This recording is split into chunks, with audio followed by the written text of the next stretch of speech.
श्री रामकृष्ण भक्त मालिका स्वामी शिवानंद तृतीय भाग। जय ठाकुर जय मां। इधर 1891 ईस्वी अक्टूबर या नवंबर में मठ बराहनगर से आलम बाजार स्थानांतरित हुआ। अगले वर्ष श्री रामकृष्ण जन्मोत्सव के पूर्व ही महापुरुष महाराज आलम बाजार पहुंचे। वहां आकर उन्हें पता चला कि उनके दक्षिण भ्रमण काल में उनके पिता का देहावसान हो गया है। अतः वे जन्म स्थान पर गए और पिता के शमशान में लौटते हुए अश्रु जल से अंतिम तर्पण किया। मार्च के अंत में शशि महाराज के साथ वे ठाकुर और माताजी के जन्म स्थान का दर्शन करने गए। जयराम बाटी में एक दिन उन्होंने रसोई पकाकर माताजी को भोजन कराया था। कामारपुकुर में उन्हें मलेरिया हो गया और इसलिए वे तुरंत आराम बाग होते हुए मठ लौट आए। 1892 ईस्वी में वे और एक बार तीर्थ भ्रमण के लिए बाहर निकले तथा कुरुक्षेत्र, ज्वालामुखी, बराह अवतार का जन्म स्थान सारों एवं सहस्रबाहु परशुराम के जन्म स्थान का दर्शन किया। इन दिनों वे निसंबल चलते थे तथा लोक समागम से दूर रहा करते थे। अंत में अल्मोड़ा पहुंचकर वे पाताल देवी आदि निर्जन स्थानों में भिक्षा लब्ध सामग्री से शरीर निर्वाह करते हुए तपस्या में मग्न हो गए। इस स्थान पर श्री E.T. स्टडी नामक अंग्रेज सज्जन उनके गुणों पर मुग्ध हुए। बाद में उन्होंने स्वामी विवेकानंद को उनके लंदन के कार्य में विशेष सहायता की थी। 1893 ईस्वी अक्टूबर में रामेश्वर दर्शन की इच्छा से महापुरुष महाराज अल्मोड़ा से दक्षिण की ओर रवाना हुए। आगरा, वृंदावन, जयपुर, आबू तथा बंबई होते हुए जब वे मद्रास पहुंचे तो सारा दक्षिण स्वामी विवेकानंद के गुणगान से गूंज रहा था। श्री रामकृष्ण देव के इन अंतरंग शिष्य को अपने बीच पाकर मद्रास वासियों का उत्साह दुगना हो गया। वहां के भक्तों को लिखे हुए स्वामी जी के पत्रों को पढ़कर महापुरुष महाराज भी अत्यंत आनंदित हुए। तदंतर कांची, चिदंबरम, मदुरा, रामेश्वर, श्रीरंगम आदि प्रसिद्ध तीर्थों का दर्शन करते हुए वे भक्तों का आमंत्रण पाकर बेंगलोर आए। फरवरी 1894 ईस्वी बेंगलोर से मैसूर होते हुए जब वे मद्रास लौटे तो श्री रामकृष्ण देव का जन्मोत्सव समीप आ चुका था। इस अवसर पर महापुरुष महाराज को अपने बीच पाकर तथा उनसे श्री रामकृष्ण देव के बारे में सुनकर मद्रास वासी कृतार्थ हो गए। दक्षिण भारत में उनके इस आडंबरहीन किंतु अत्यंत प्रभावशाली प्रचार का समाचार पाकर स्वामी विवेकानंद ने एक पत्र में लिखा था, तारक दादा ने मद्रास में काफी कार्य किया है। बड़े आनंद की बात है। मद्रास के लोगों ने उनकी भूरि भूरि प्रशंसा करते हुए मुझे पत्र लिखे हैं। इसके थोड़े ही दिनों बाद वे मठ लौट आए। महापुरुष जी की तीर्थ दर्शन की आकांक्षा अब भी तृप्त नहीं हुई थी। विशेषकर हिमालय के प्रति उनका आकर्षण बड़ा ही प्रबल था। अतः वे पुनः उत्तरकाशी गए। मार्ग में लखनऊ में स्वामी ब्रह्मानंद और तुरायानंद के साथ भेंट होने पर उन्होंने बताया, स्वामी जी चाहते हैं कि वे लोग मठ लौट जाएं। उत्तरकाशी से लौटते समय फैजाबाद में उनकी पुनः उन दोनों से भेंट हुई। स्वामी तुरायानंद उनके साथ मठ चले आए। आगामी वर्ष भी 1895 ईस्वी में महापुरुष जी उत्तर की ओर निकले तथा ब्रह्मावर्त अर्थात बिठूर और वाराणसी में देवी देवताओं के दर्शन एवं तपस्या में कुछ समय बिताकर मठ लौट आए। 1896 ईस्वी का भी कुछ भाग इसी प्रकार बीता।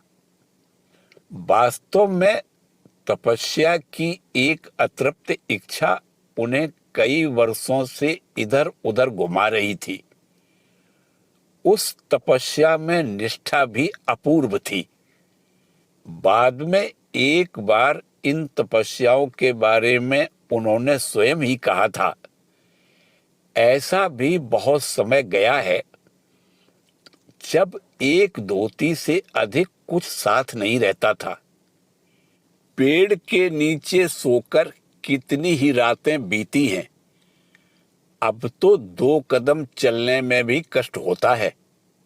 पर यही शरीर इन्हीं पैरों पर कितने पहाड़ पर्वत घूमा है, कितनी कठोरता की है। इस तपस्या एवं तीर्थ भ्रमण के साथ ही आडंबर रहित प्रचार भी होता रहता था, जिसकी प्रशंसा में स्वामी जी ने लिखा था, तारक दादा अद्भुत कार्य कर रहे हैं। शाबाश, यही तो चाहिए। होते होते सन 1897 ईस्वी समीप आया। स्वामी विवेकानंद के स्वदेश लौटने की प्रतीक्षा में संपूर्ण भारतवर्ष अधीर हो उठा और मठ के भाइयों के मन प्राण में एक असीम आनंद हिलोरे लेने लगा। शिवानंद महाराज आनंदातिरेक से मठ में स्थिर नहीं रह सके और स्वामी जी से मिलने मदुरा जा पहुंचे। फिर वहां से वे स्वामी जी के साथ ही कलकत्ता लौटे। इसके पश्चात जब स्वामी जी स्वास्थ्य लाभ की दृष्टि से दार्जिलिंग गए तो महापुरुष महाराज तपस्या को निकले। जाते समय स्वामी जी ने उनसे कहा, तारक दादा, आपको किसी भी हालत में तपस्या के लिए नहीं जाने दूंगा। परंतु अंत में उनकी व्याकुलता देखकर जाने दिया, पर साथ ही कह दिया कि उनके गंतव्य स्थान अल्मोड़ा में एक आश्रम की स्थापना हो। हम देखेंगे कि बहुत दिन बाद 1915 ईस्वी में महापुरुष जी ने उस आदेश का पालन किया था। मई में स्वामी जी जब दार्जिलिंग से अल्मोड़ा आए तब उनका महापुरुष जी के साथ पुनर्मिलन हुआ। अल्मोड़ा से स्वामी जी के निर्देश पर महापुरुष जी वेदांत प्रचार के लिए श्रीलंका गए। वहां पर स्वदेशियों एवं विदेशियों के बीच 7-8 मास तक अक्लांत रूप से वेदांत प्रचार करने तथा वहां पर वेदांत प्रचार का एक केंद्र स्थापित करने के उपरांत जब वे वापस लौटे तब मठ बेलूड़ के नीलांबर मुखोपाध्याय के उद्यान भवन में आ चुका था। मठ की पुरानी दैनंदिनी देखने से पता चलता है कि मठ लौटकर महापुरुष जी उन दिनों साधुओं तथा समागत भक्तों के साथ नियमित रूप से शास्त्र चर्चा करते थे। थोड़े ही दिनों में कलकत्ते में प्लेग की बीमारी फैली। शिवानंद जी तथा अन्य कई लोग सेवा कार्य में जुट गए। धीरे धीरे रोग का प्रकोप शांत हो जाने पर शिवानंद जी दार्जिलिंग चले गए। वहां पर एक नई दुर्घटना हुई। पहाड़ में एक भीषण भूस्खलन के फलस्वरूप बहुत से लोग तबाह हो गए। शिवानंद जी उनकी सहायता में लग गए। यह सेवा कार्य पूरा करके वर्ष के अंत में वे मठ लौटे। 1900 ईस्वी दिसंबर में स्वामी विवेकानंद द्वितीय बार पाश्चात्य देशों से लौटे। 27 दिसंबर को वे स्वामी शिवानंद तथा सदानंद को साथ लेकर मायावती गए। एक पक्ष से भी अधिक समय मायावती में बिताकर लौटते समय वे शिवानंद जी को प्रचार तथा धन संग्रह के लिए पीलीभीत में छोड़ गए।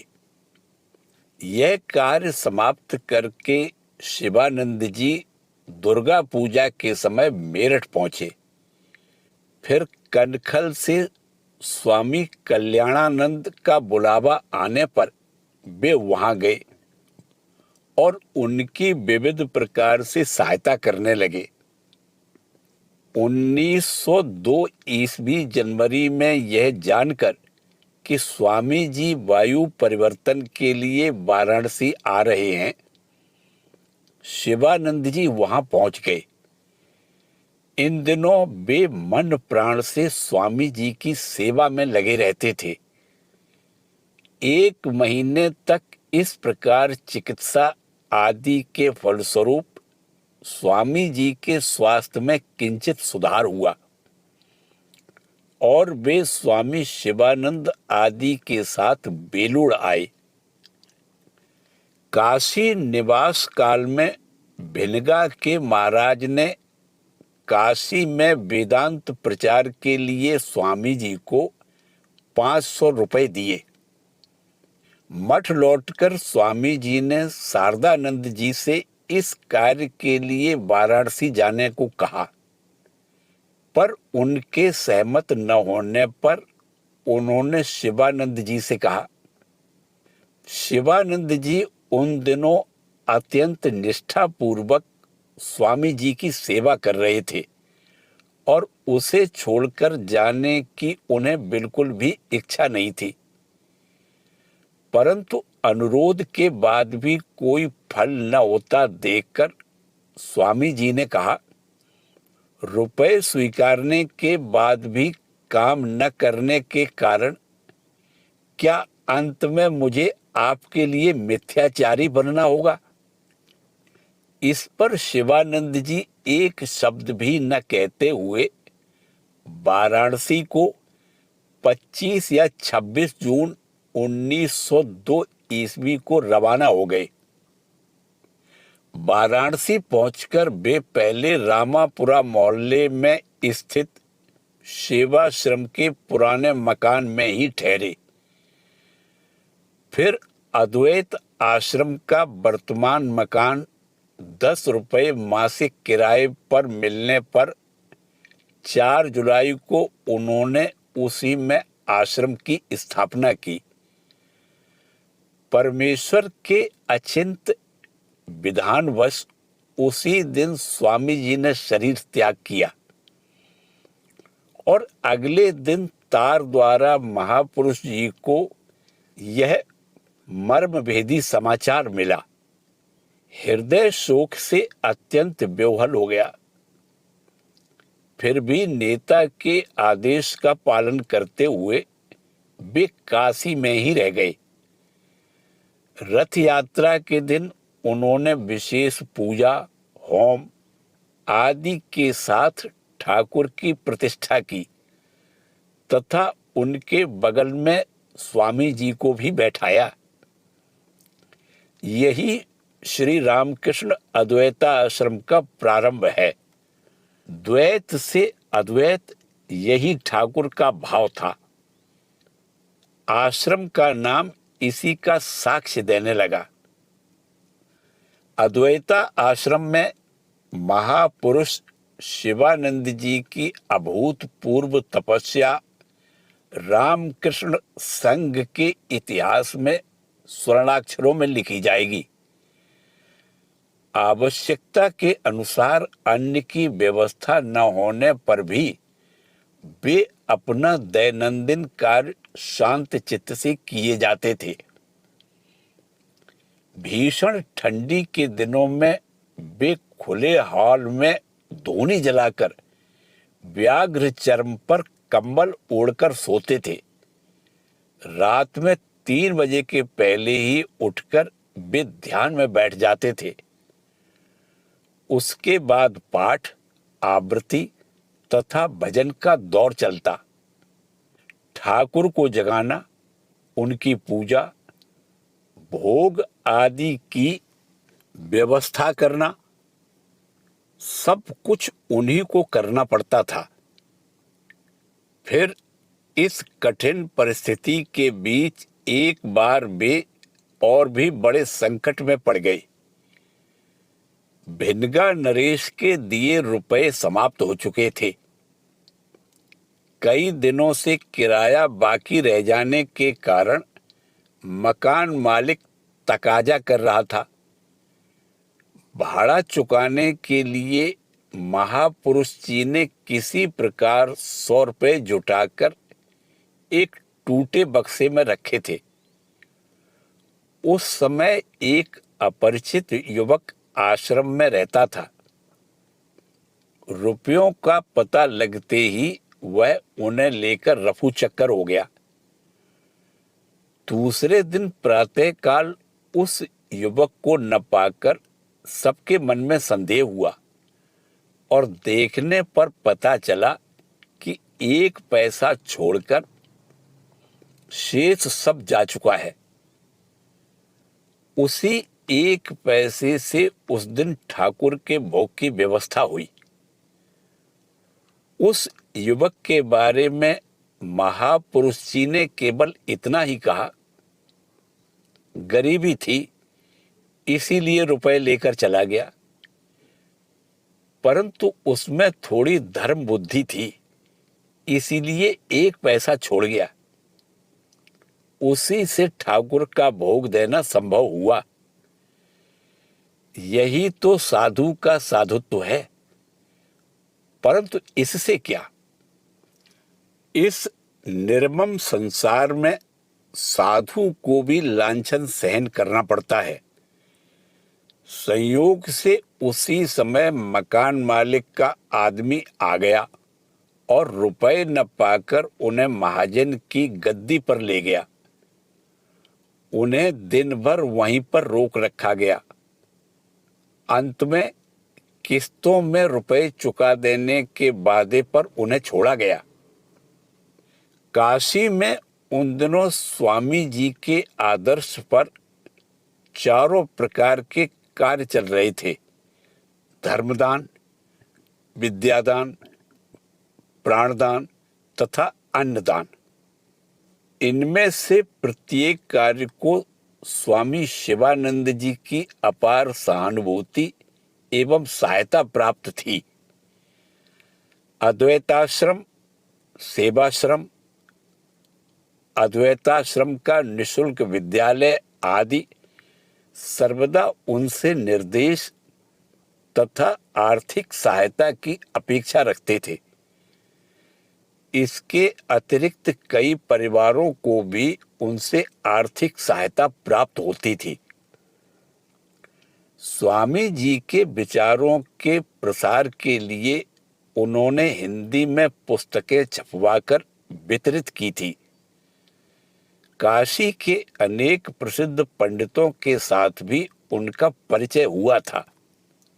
धीरे धीरे आश्रम गढ़ उठा और आश्रम वासियों की संख्या भी बढ़ने लगी, परंतु निरभिमानी आश्रमाध्यक्ष रसोइये तथा नौकरों के बारे में आश्रम वासियों से सदैव कहा करते, तुम लोग इन्हें नौकर क्यों समझोगे? सोचना कि वे हमारे सहकारी हैं। सन्यासी ब्रह्मचारियों के बारे में वे कहते, ये सब असली नाग के बच्चे हैं। ठाकुर के आश्रम में जो आए हैं उनमें कोई भी कम नहीं है। 1904 ईस्वी के शीतकाल में एक दिन प्रातःकाल एक ब्रह्मचारी आश्रम में आए। महापुरुष जी ने स्वयं ही चाय बनाकर उन्हें पिलाई। एक अन्य रुग्ण ब्रह्मचारी की पहनी हुई धोती खराब हो गई। अपनी अक्षमता तथा लज्जा के कारण वे रो पड़े। महापुरुष जी ने उन्हें सांत्वना देते हुए स्वच्छ कपड़े पहनाकर सुला दिया। थोड़ी देर बाद आवश्यकता पड़ने पर ब्रह्मचारी ने स्नान घर की ओर जाकर देखा कि महापुरुष जी उनकी उतारी हुई धोती को स्वयं ही धो रहे हैं। आपत्ति व्यक्त करने पर भी उन्होंने वह कार्य नहीं छोड़ा। अद्वैत आश्रम में उस समय जो लोग रह रहे हैं वे महापुरुष जी के वेदांती जैसे कठोर तथा माँ के जैसे कोमल व्यवहार की बातों का स्मरण करके आज भी मुग्ध होते हैं। कठोर परिश्रम के फलस्वरूप महापुरुष जी का स्वास्थ्य धीरे धीरे टूटता गया। 1906 ईस्वी में वे स्वास्थ्य सुधार के लिए स्वामी ब्रह्मानंद के साथ पुरी धाम आए। अगले वर्ष उन्होंने परेशनाथ पर्वत के नीचे चिड़की में कुछ दिन निवास किया। इस पर भी आशानुरूप सुधार न होने पर सन 1907 ईस्वी के अंत में बेलूड़ मठ चले आए। तब से लेकर 1912 ईस्वी के पूर्वार्ध तक वे अधिकांश समय बेलूड़ मठ में ही थे। उस समय मठ संचालन का भार स्वामी प्रेमानंद पर था। उनकी अनुपस्थिति में महापुरुष जी ठाकुर पूजा तथा मठ के कार्यों की देखरेख किया करते थे। बेलूड़ मठ में उनकी कई विशेषताएं आसानी से लोगों का ध्यान आकृष्ट कर लिया करती थी। उनका निरपेक्ष आडंबरहीन साधु जीवन, घुटने तक सादा वस्त्र, खुला शरीर और नंगे पांव मठ में घूमना या कभी गंगा तट की बेंच पर निर्लिप्त उदासीन भाव में बैठे रहना, सामने से होकर किसी के चले जाने पर भी उनकी दृष्टि में न आना, सबके प्रति समान रूप से प्रेम तथा सेवा परायणता, इन सब बातों ने मिलकर उनके व्यक्तित्व को एक अपूर्व श्रद्धा एवं प्रीति का केंद्र बना दिया था। स्वामी जी के भाव से मुक्त एक मुसलमान सज्जन महापुरुष जी के स्नेह के कारण मठ में प्रायः आया जाया करते थे। उन्हें भोजन कराए जाने पर नौकर लोग उनके जूठे बर्तन आदि उठाने से इनकार करते थे। इस पर महापुरुष महाराज स्वयं ही यह कार्य कर दिया करते थे। एक बार एक ईसाई सज्जन ने महापुरुष जी के व्यवहार से अभिभूत होकर कहा था, मैं इतनी जगह घूमा हूं परंतु सर्वत्र ही ईसाई कहकर मेरा अपमान किया गया और मुझे दूर ही रखा गया है। इतना प्रेम और सामीप्य मुझे और कहीं नहीं मिला। एक बार महापुरुष जी ने अमेरिका से आए एक साधु को अपनी गुड़गुड़ी देकर विनोद पूर्वक कहा, इसके भीतर मेढक है, खींच कर देख लो। अमेरिका में गुरुजनों के समक्ष तंबाकू पीना बुरा नहीं मानते, अतः उन्होंने गुड़गुड़ी का नल पकड़कर मुंह से खींचा परंतु आवाज नहीं आई।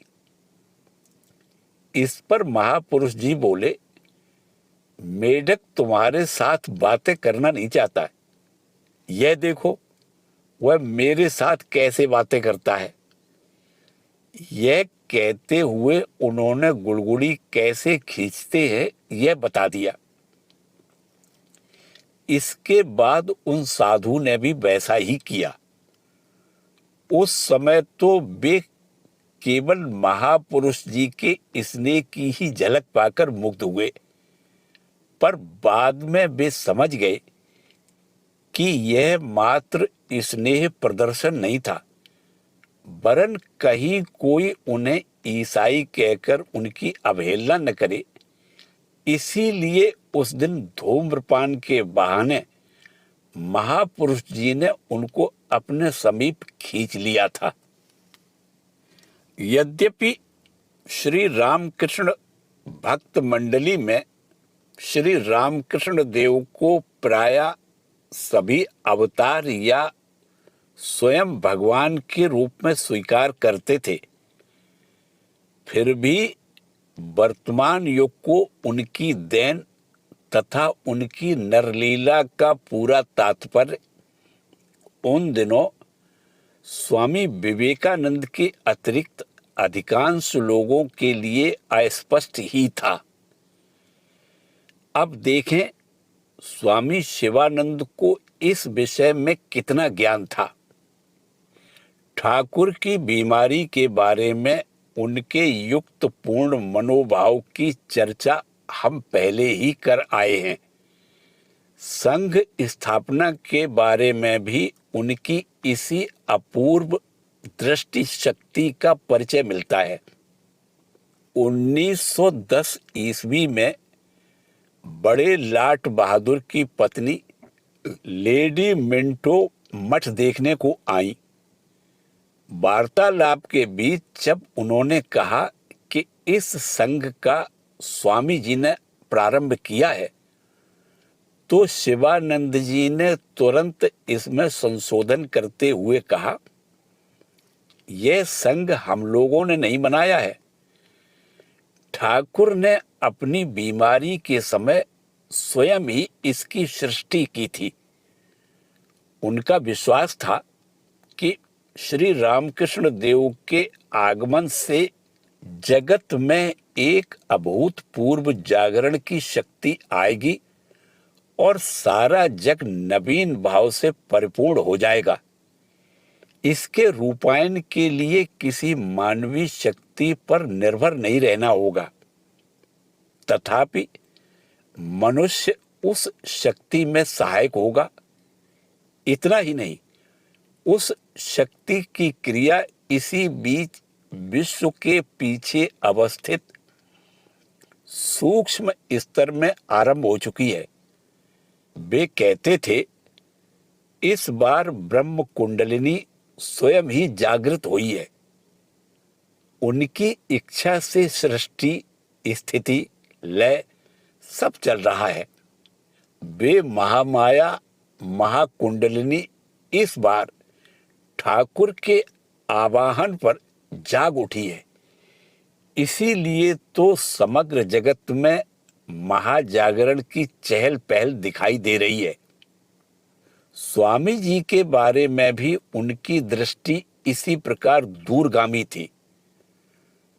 स्वामी जी की प्रथम सफलता को देखकर यद्यपि सभी उत्साहपूर्वक प्रशंसा मग्न हो गए थे, तथापि उनकी कार्य प्रणाली एवं उनके भविष्य के विषय में उस समय बहुतों के मन में संशय था। परंतु स्वामी शिवानंद जी 23 फरवरी 1884 ईस्वी को लिखते हैं, पाश्चात्य राष्ट्रों में अमेरिका प्रथम श्रेणी में आ गया है। ये लोग यदि हिंदू धर्म के गौरव और महत्व को समझते हुए हिंदू धर्म स्वीकार करें तो भारतवर्ष का विशेष कल्याण होगा, इसमें तनिक भी संदेह नहीं। वस्तुतः शिवानंद जी की दृष्टि बाह्य आडंबर से भ्रांत न हो, प्रत्येक घटना के अंतस्थल में प्रवेश करती हुई उसका मर्म जान लेने में समर्थ थी। एक दिन तारक जब दक्षिणेश्वर काली मंदिर से ठाकुर के कमरे की ओर आ रहे थे, तो भावमुख में अवस्थित श्री रामकृष्ण देव ने अपने निकटवर्ती हरि से कहा था, तारक उच्च शक्ति की श्रेणी का है, जहां से नाम रूप की उत्पत्ति हो रही है। इसीलिए उस विकासोन्मुख शक्ति की ओर निबद्ध दृष्टि महापुरुष महाराज आत्म अभिव्यक्ति की तुलना में नीरव साधना को उच्चतर स्थान दिया करते थे। उदाहरण के लिए 1926 ईस्वी में जब वे बैद्यनाथ धाम में नवीन भवन के उद्घाटन के उपलक्ष्य में उपस्थित थे, तो एक दिन टहलते हुए अचानक वे एकाकी गृह कर्म में रत एक शिक्षित ब्रह्मचारी के पास जा पहुंचे। उस समय सभी लोग उत्सव के आनंद में मग्न थे। एकमात्र वे ब्रह्मचारी ही अपने कर्म में व्यस्त होने के कारण वंचित थे। स्वामी शिवानंद जी उनके निकट आकर स्वयं ही बोल उठे, यहां पर शक्ति का विकास दिखाई दे रहा है।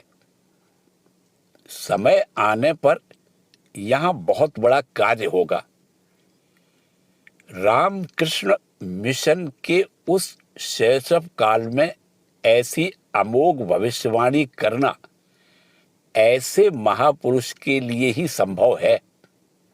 आलम बाजार मठ में निवास करते समय भी लोग उनके श्रीमुख से बारंबार इस अज्ञात शक्ति तत्व की अपूर्व व्याख्या सुनकर मुग्ध हुआ करते थे।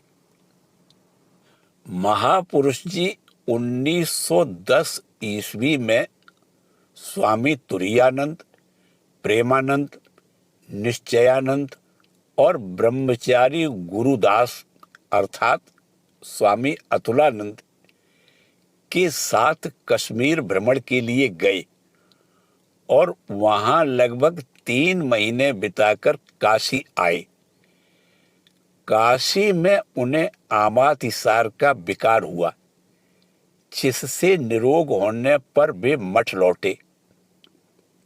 परंतु 2 माह बाद ही वे पुनः उसी विकार से पीड़ित होकर चिकित्सा के लिए कलकत्ते के उद्बोधन भवन में गए।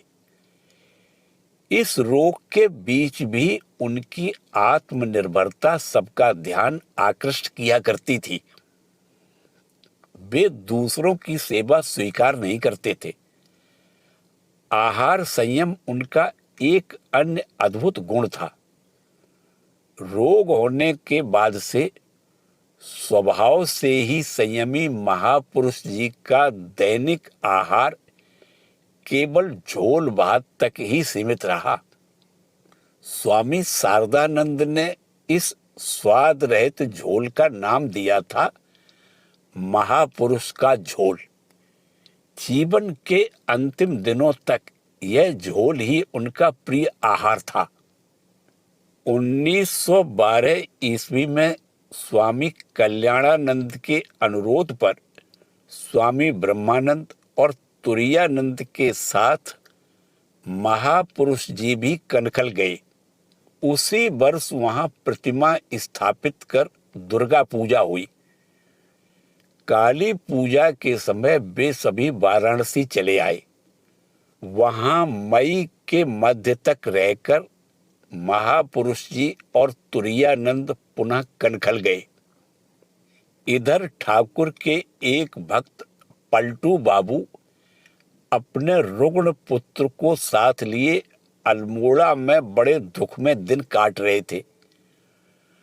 उनके सादर आमंत्रित करने पर महापुरुष जी जून में उनके पास आए।